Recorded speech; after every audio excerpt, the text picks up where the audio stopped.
The fence separating Alex's property from the rest of the world wasn't a barricade.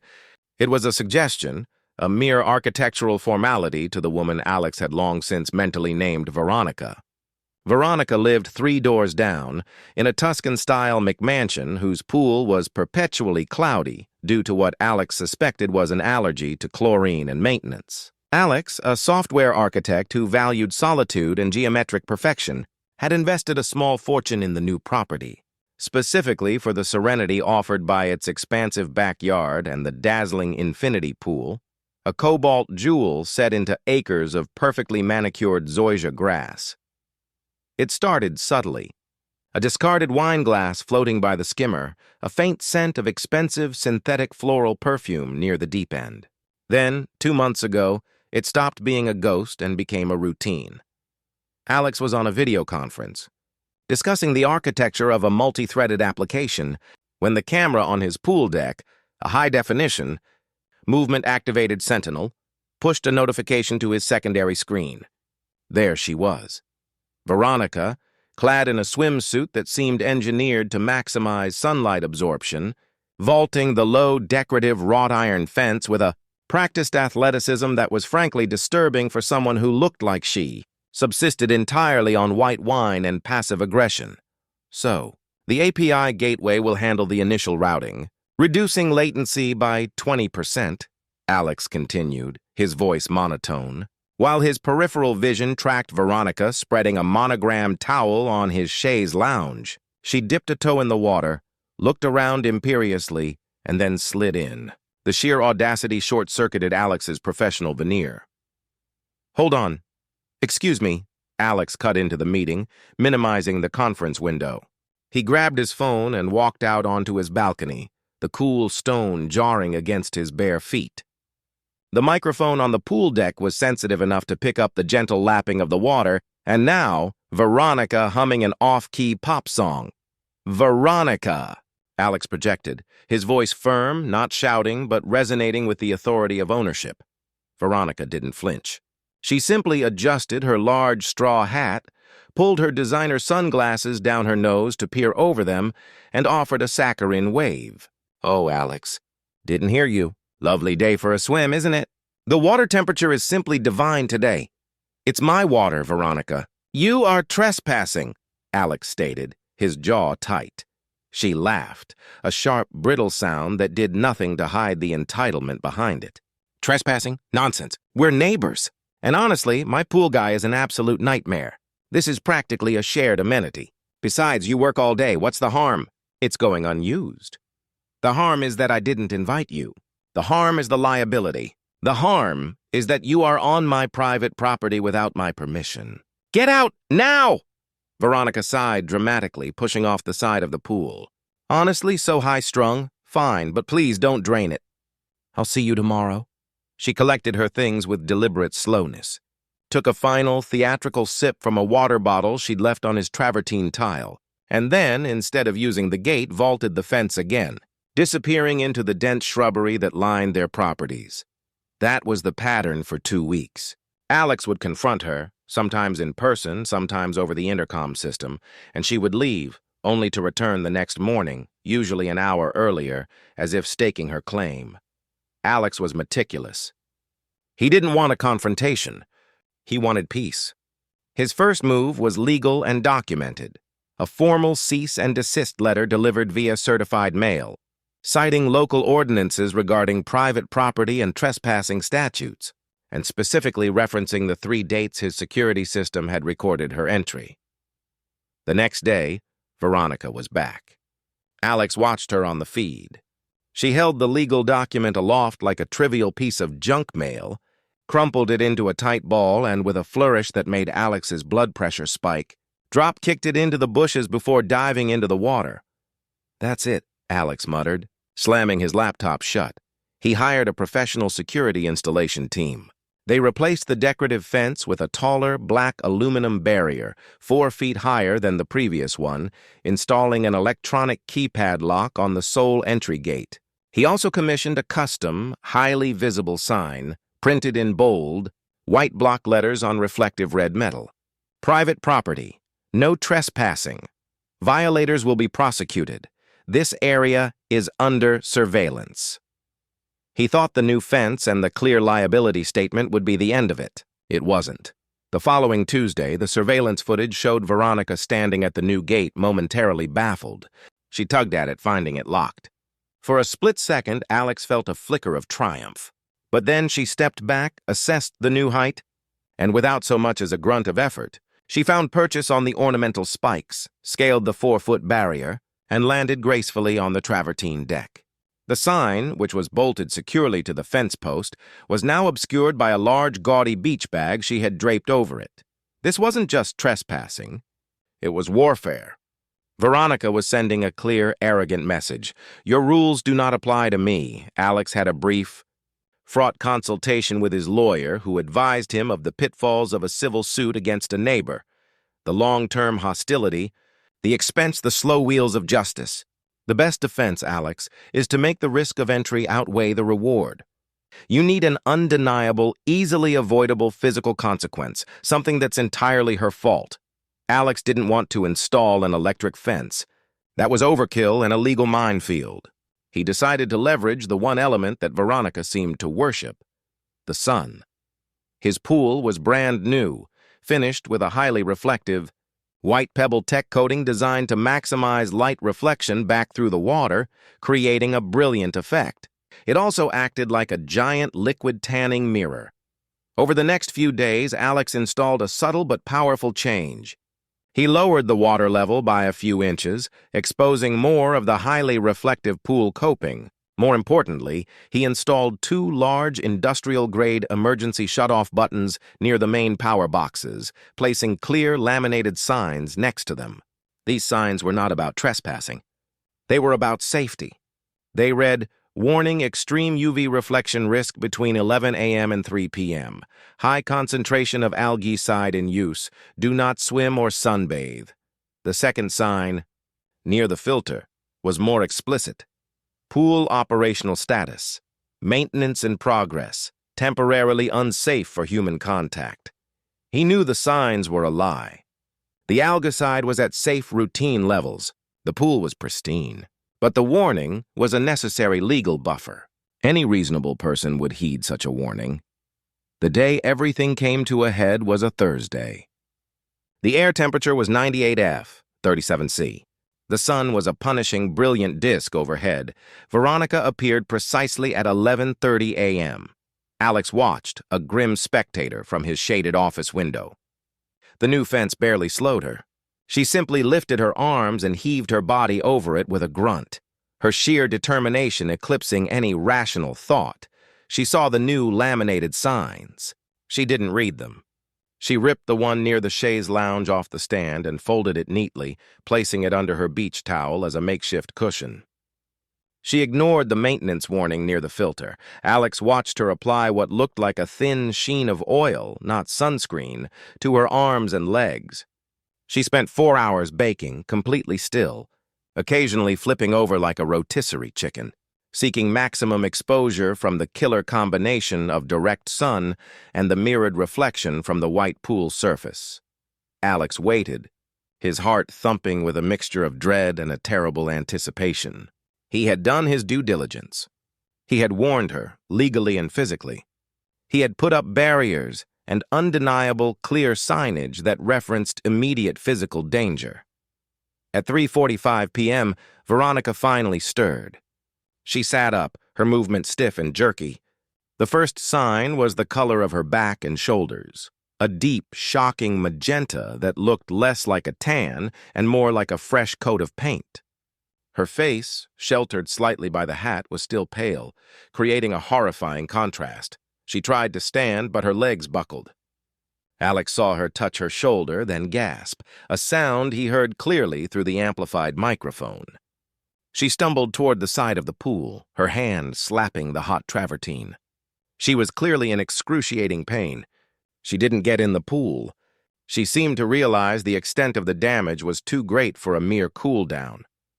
She made it to the gate, fumbling with the latch, clearly too disoriented to climb the fence again. She exited, leaving behind her expensive bag, a half-empty bottle of rosé, and a small pink bubble of burst skin on the pool deck. 20 minutes later, the first siren wailed. Alex watched from his balcony as an ambulance and a fire truck, called by another neighbor perhaps, pulled up outside Veronica's home. Paramedics rushed inside with a gurney. Alex felt no triumph, only a hollow sense of inevitability. He knew this would escalate.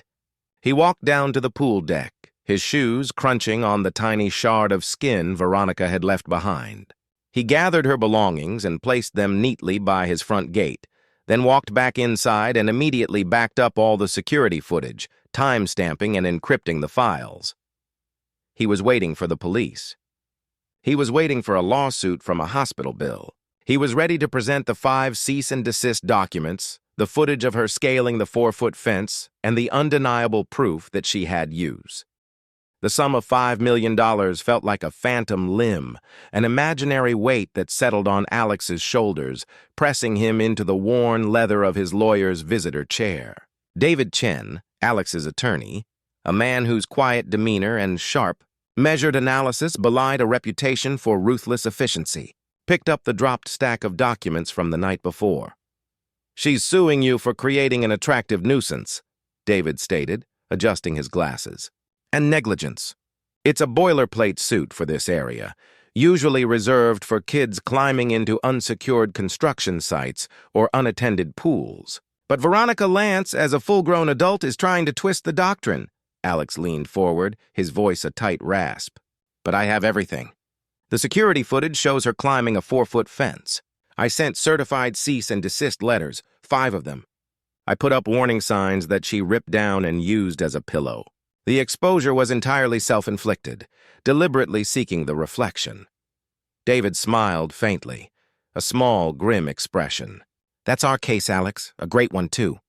But lawsuits aren't about truth. They're about presentation. Her lawyer, a woman named Cassandra Vale, a real shark by the way, is going to argue you set a trap. She'll claim your new white pool finish, the lowered water level, and those dramatic signs about UV reflection risk were a form of calculated, intentional malice designed to injure her. A trespasser, yes, but one you deliberately failed to protect from a hidden danger you engineered." "A hidden danger?" "It's the sun!" Alex protested, running a hand over his tired face. "The reflection, Alex. The reflection. We counter with the footage. We counter with the signed delivery receipts for the C&D letters. We counter with the photos of the industrial fence she scaled. This is a battle of wills, and unfortunately, it's also a battle of finances. Your homeowner's insurance will fight this hard, but if Cassandra can prove intent, that you wanted her to get hurt, they might drop you, and you'll be on the hook for that $5 million. David laid out the initial defense plan, a meticulous timeline of documented facts, the installation dates of the first fence, the dates of the C&D letters, the installation of the higher locked barrier, and finally, the date and content of the warning signs. Alex spent the rest of the day providing copies of all encrypted video footage and digital communications. The battle moved quickly from property lines to legal maneuvers. Within 72 hours, Cassandra Vale struck back with a devastatingly effective initial volley. A motion for a temporary restraining order, TRO, to preserve the scene and evidence, and a request for an emergency judicial inspection of the property. They want to shut down your pool area. "Alex," David explained over the phone late that evening, "they want to inspect the pool coping, the water level, measure the UV reflectivity, and confirm the exact wording of the signs you claimed she ignored. We can fight the TRO, but if we lose, you won't be able to use your own backyard for months. It freezes the scene exactly as it was when she got injured. The immediate consequence felt like another act of trespass. Veronica, hospitalized but recovering, had effectively locked Alex out of the very space she had illegally claimed. And the ultimate kick in the teeth?" David added grimly. "They filed a sub-motion to force you to provide all the raw, unedited digital video files on the server, not just the clips showing the incident. That means months of footage every time she came over, every time you confronted her, every time she sunbathed. But that's privacy invasion," Alex argued, pacing his living room, looking out at the dark, silent pool that was now a toxic crime scene. "It shows my private life. Discovery is brutal." "Alex, They want to find any clip where you say, "Look at the camera and make a threatening gesture," or where you're talking to someone about your plan to get her. Anything they can use to taint the narrative. The emotional intensity was already skyrocketing. This was no longer about a pool. It was about Alex's sanity and the sanctity of his home. The next afternoon, Alex was stepping out of a local coffee shop after a grueling deposition preparation when he saw him, Alan Lance, Veronica's husband. Alan, a perpetually red-faced man who worked in commercial real estate, was standing near Alex's car, waiting. Alex felt a cold wave of adrenaline. He took a deep breath, clutching his coffee cup like a weapon. "Thorne," Alan greeted him, his voice low and tight. He didn't use Alex's first name. It was an intentional removal of courtesy. Alan's tie was slightly askew and his eyes were bloodshot. "Mr. Lance," Alex replied neutrally, stopping 10 feet away. "My wife is in the burn unit. Second-degree burns, Alex. She needed skin grafts on her back and shoulders." "You know that, right?" Alan's voice cracked with a controlled rage that was far more unnerving than screaming. "I am aware your wife was injured, yes," Alex said. "It happened on my private property after she repeatedly trespassed, ignored 5 formal warnings, climbed an aluminum fence, and then placed a clear safety sign beneath her towel." "You think you're smart, don't you? You tech guys. You think you can set up cameras and traps and claim you were just protecting your assets? You engineered this, Thorne. That water level? Those signs? You wanted to hurt her, and now you're going to pay for every hour of pain she feels."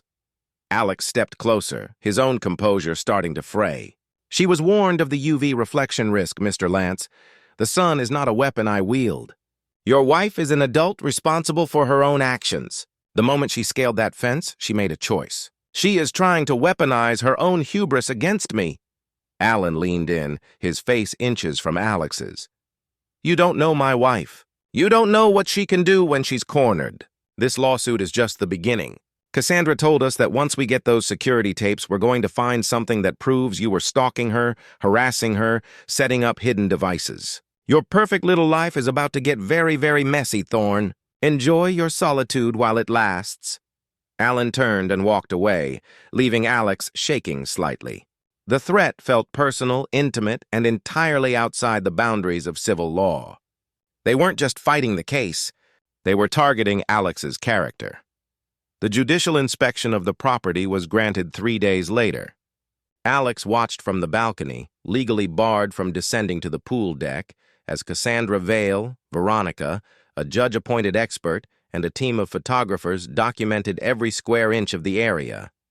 Veronica, pale and clearly still hurting, wore a loose flowing caftan and dark glasses, pointing dramatically to the precise spot where she had been sunbathing, turning his perfect backyard into a grotesque stage for her suffering.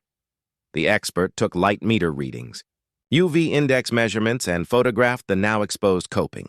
The scene felt surreal, an invasion more profound than any individual act of trespassing. That evening, as Alex worked late on a project deliverable, the true weight of the financial war hit him. He was a successful software architect, but a $5 million judgment would vaporize his assets. He needed leverage. Something more than just, she was trespassing. He needed to expose the pattern of Veronica's disregard for the law and other people's property. He remembered a minor detail David had mentioned. The attractive nuisance claim hinged on the fact that he was negligent in securing his property from an unaware entrant. But Alex had secured it. With a fence she scaled. He pulled up the video of her scaling the new 4-foot aluminum fence. He watched the clip 4 times. Her movements were too fluid, too effortless for a spontaneous act. It was almost professional. Alex minimized the video and began searching neighborhood records and archived social media posts, digging for any information on Veronica's history. He felt guilty for the digital sleuthing, but this was a war for his home and livelihood. He didn't find anything about prior lawsuits, but he did find an old, public Facebook profile for Alan Lance. Hidden deep in an album titled Family Weekend Fun 2018 was a picture of Veronica, younger, fitter, grinning broadly. The caption read, Veronica took first place in the regional Spartan race obstacle course today. Couldn't be prouder. Alex zoomed in on the photo.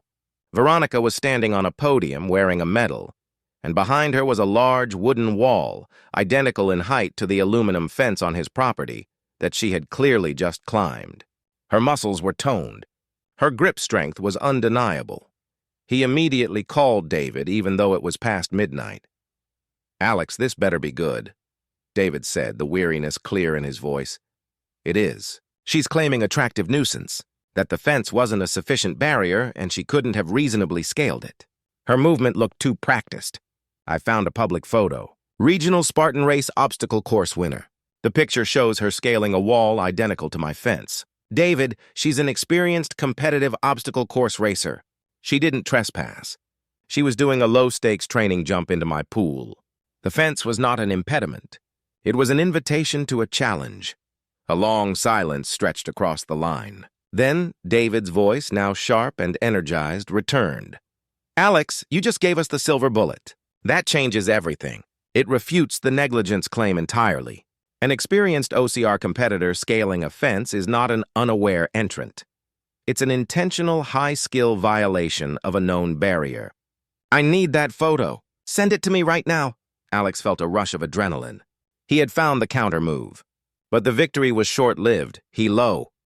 The regional Spartan race photograph, forwarded to David Chen at 1 a.m., hit Cassandra Vale's legal team like a tactical strike. It immediately compromised the foundation of their attractive nuisance claim. The narrative of Veronica, the unwitting victim of an expertly reflected sun trap, evaporated the moment the jury, or more immediately, the judge, saw the documentation of her athletic prowess and comfort scaling a 4-foot wall.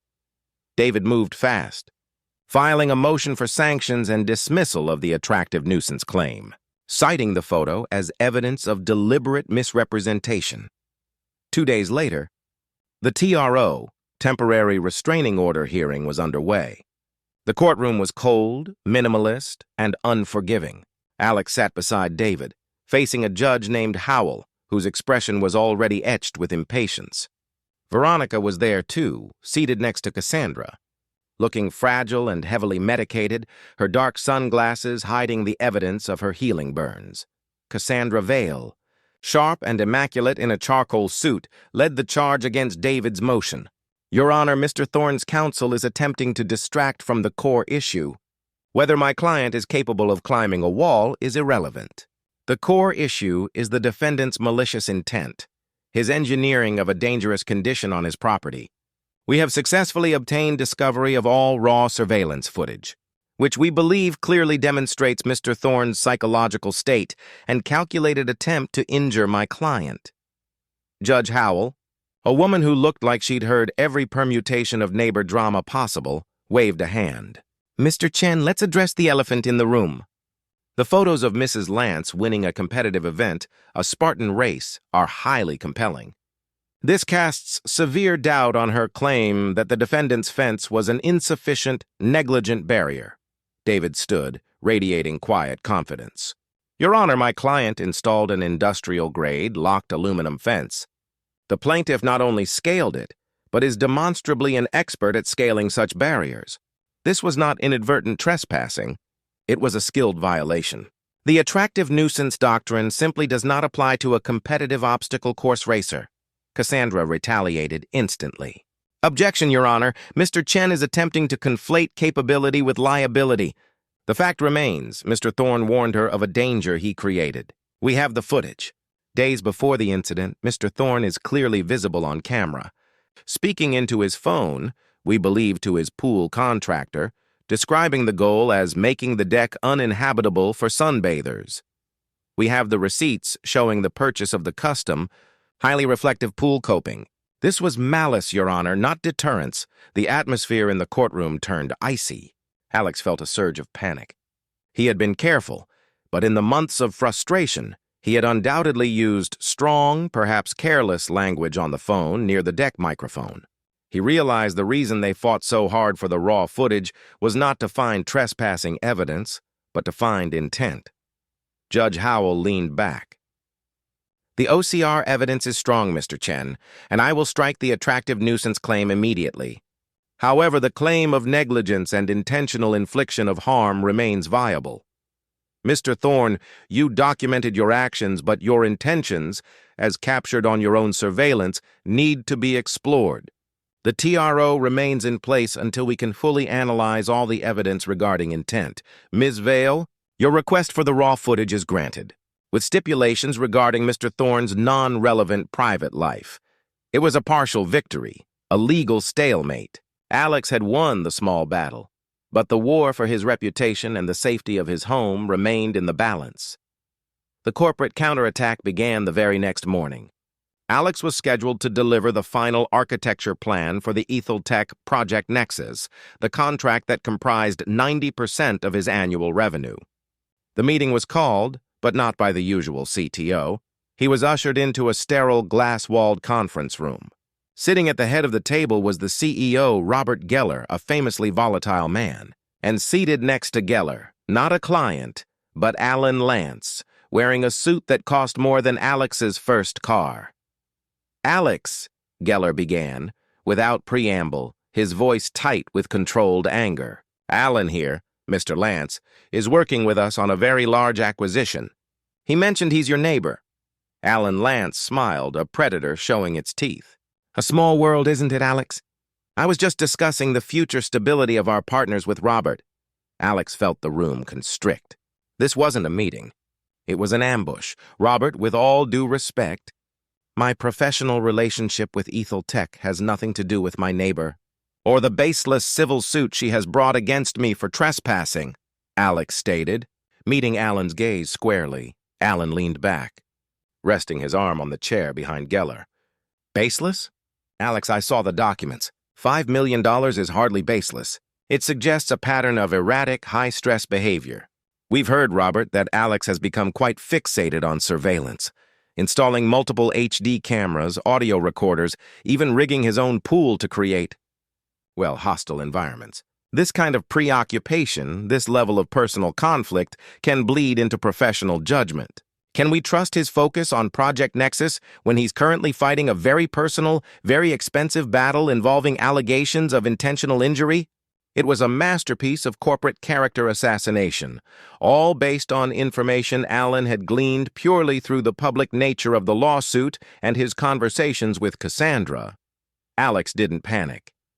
He was a software architect, trained to think linearly under pressure. He didn't fight the personal attack. He went back to the architecture. "Mr. Geller, EthelTech hired me for my expertise in API gateway design, which I delivered ahead of schedule and under budget. My personal life is compartmentalized and has zero impact on the security or performance of your IP. However, I did notice something in Alan's file that gives me pause about his stability," Alex said, turning his attention to Alan, using the real estate developer's own tactics against him.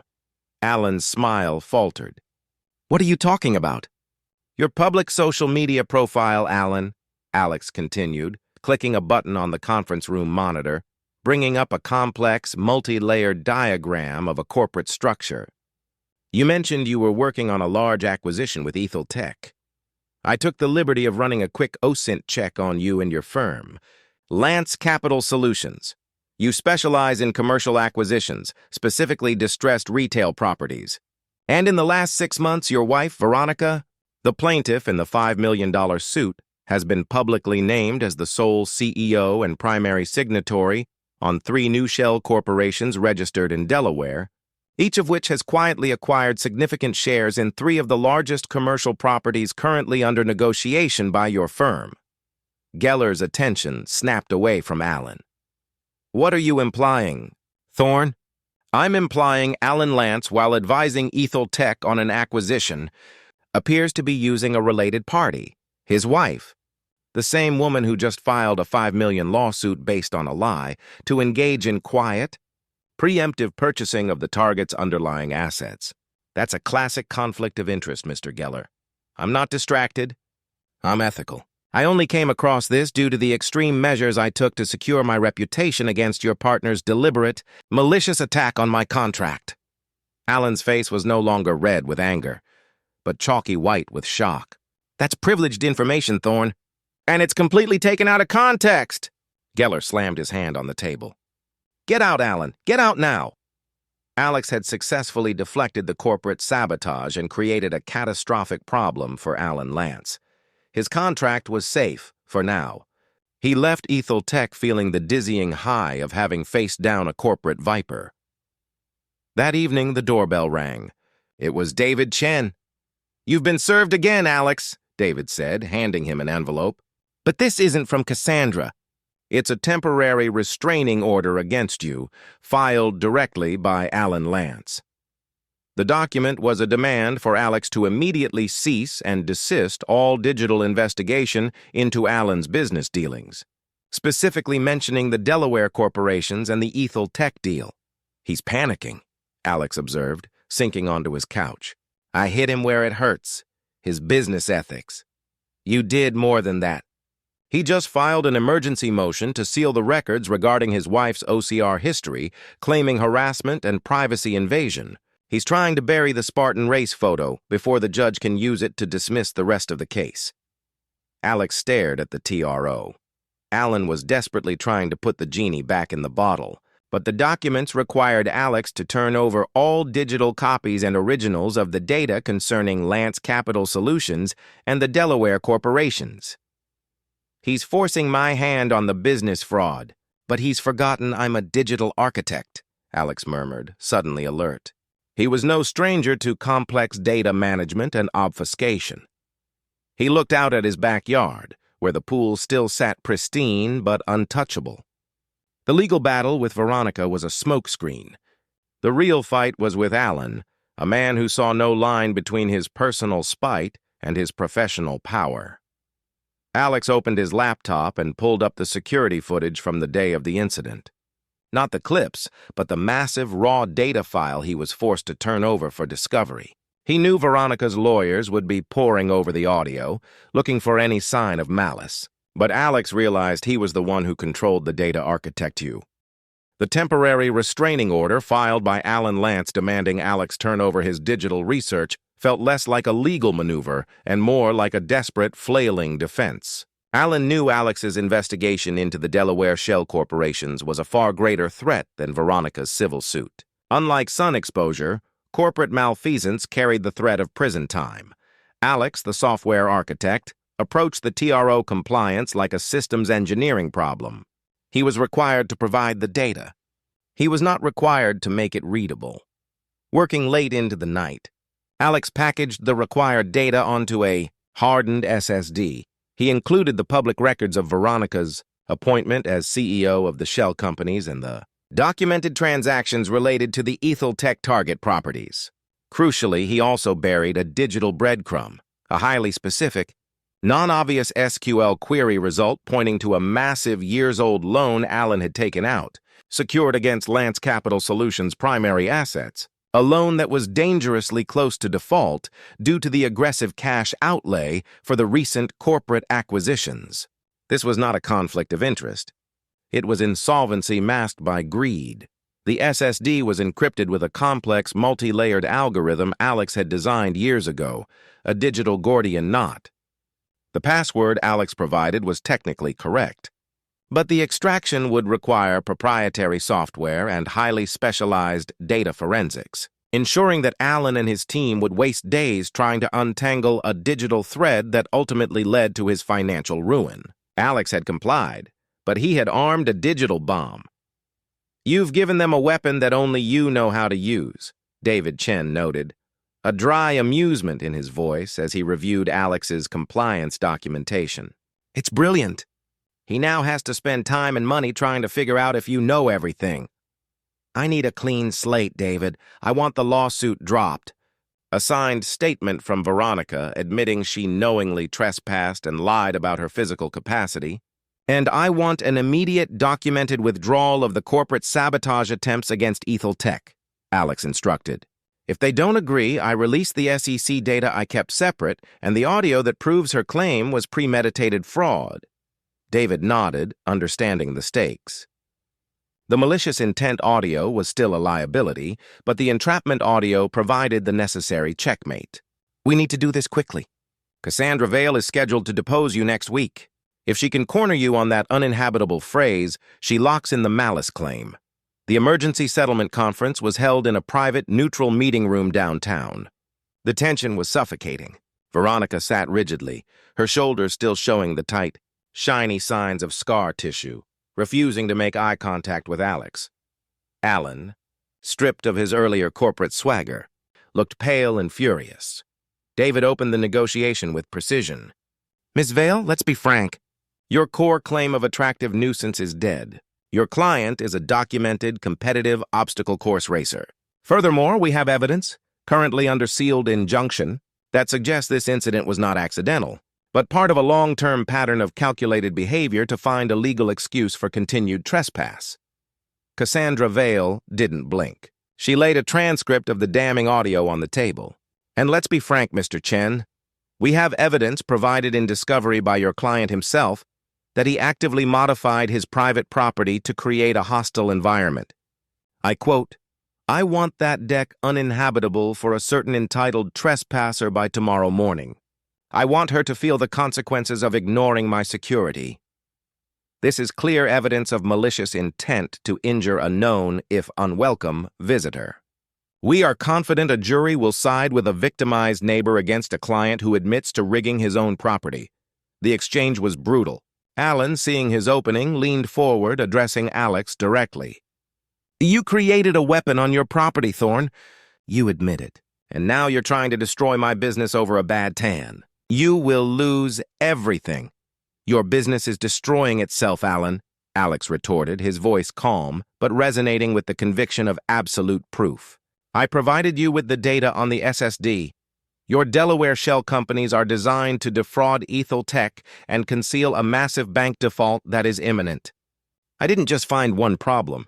I found the entire catastrophic architecture. If this settlement fails, I will send my complete unencrypted financial report to the SEC, the IRS, and the Wall Street Journal. This $5 million lawsuit will be replaced by $50 million in civil fraud penalties and 5 years in federal prison for you, Alan." Alan started to protest, but Veronica placed a restraining hand on his arm, her eyes wide with sudden terror. Alan's career was worth more than her pride. Cassandra Vale quickly tried to regain control. "We are not here to discuss Mr. Lance's business. We are here to discuss a physical injury. We will reduce the demand to $500,000 for medical expenses and pain and suffering. That is our final offer." Alex shook his head. "My offer is $0, full dismissal, and a signed statement of trespass. Otherwise, the financial report goes out tomorrow." The negotiation broke down into a shouting match. Alan and Cassandra stormed out, dragging a tearful Veronica behind them. David sighed, rubbing his temples. "They'll try to file an emergency motion to block the release of your financial data, Alex. They'll try to tie up the SEC threat. We have 24 hours until the corporate lawyers catch up." Alex reached into his briefcase and pulled out a small metallic object. It was a brand new, highly secure USB-C flash drive. "We don't wait for them to catch up, David. We make them stop fighting right now." Alex turned to David. "I found an audio clip. Veronica on my raw security feed before the new fence was installed. She was talking to someone on her phone about the cameras, and she said, 'My sun sensitivity is a great excuse if I ever slip.' It proves premeditated fraud and malice. Not just against me, but against the integrity of the court." David's eyes widened, recognizing the gravity of the find. "That's it, Alex, malicious prosecution. We destroy her credibility, and Alan's case falls apart completely. But if we submit that, the judge sees your uninhabitable audio too. It's too risky for a jury. We don't submit it." "David, we use the tool Alan taught me, the silent, surgical threat."